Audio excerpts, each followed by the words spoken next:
गुजरात के वडनगर का काला वासुदेव चौक, खपरैल की छत वाला छोटा सा घर, ये घर था चाय की रेहड़ी चलाने वाले दामोदर दास और हीराबा का। 17 सितंबर 1950 को यहीं नरेंद्र मोदी का जन्म हुआ।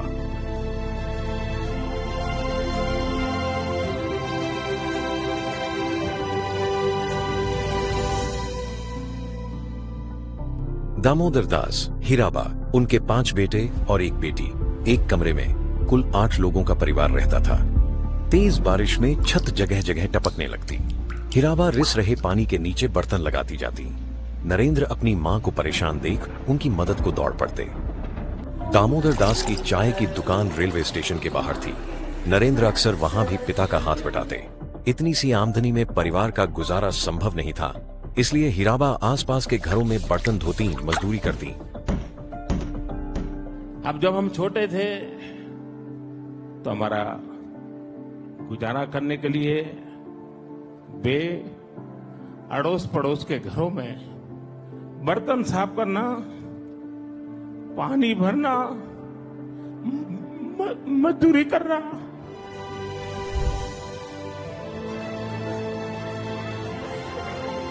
नरेंद्र मोदी की शुरुआती पढ़ाई वडनगर की कुमारशाला में हुई।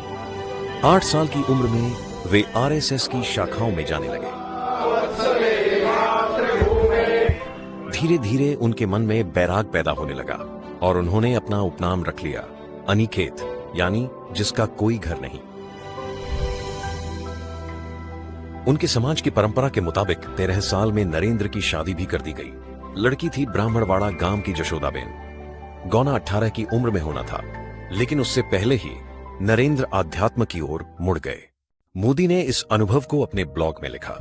मैंने जब घर छोड़ने का फैसला कर लिया तो उसे भी माँ कई दिन पहले ही समझ गई थी। संतान घर से दूर जा रही हो तो माँ की ममता पिघल ही जाती है।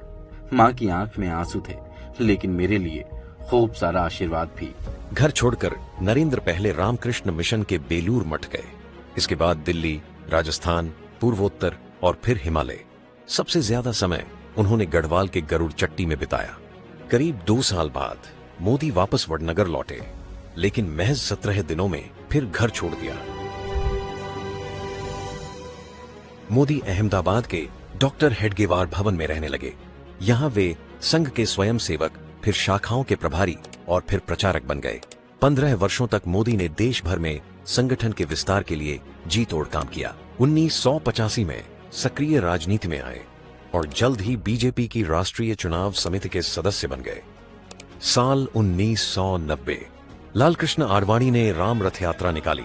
नरेंद्र मोदी ने सोमनाथ से मुंबई तक इसका बेहद सफल समन्वय किया और राष्ट्रीय नेताओं के करीब आए। जब 2 साल बाद मुरली मनोहर जोशी ने लाल चौक पर तिरंगा फहराने के लिए एकता यात्रा निकाली, तो उसमें नरेंद्र मोदी दूसरे नंबर के नेता थे। लाल चौक में पोस्टर्स लगाए, दीवारों पे लिखा है, जिसने अपनी मां का दूध पिया हो वो श्रीनगर के लाल चौक में आए। 26 जनवरी को परसों, अब चंद घंटे बाकी हैं, लाल चौक में फैसला हो जाएगा किसने अपनी मां का दूध पिया।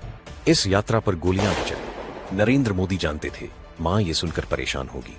लाल चौक पर तिरंगा फहराने के बाद नरेंद्र मोदी जम्मू लौटे। जम्मू से मेरा पहला फोन मेरी माँ को किया।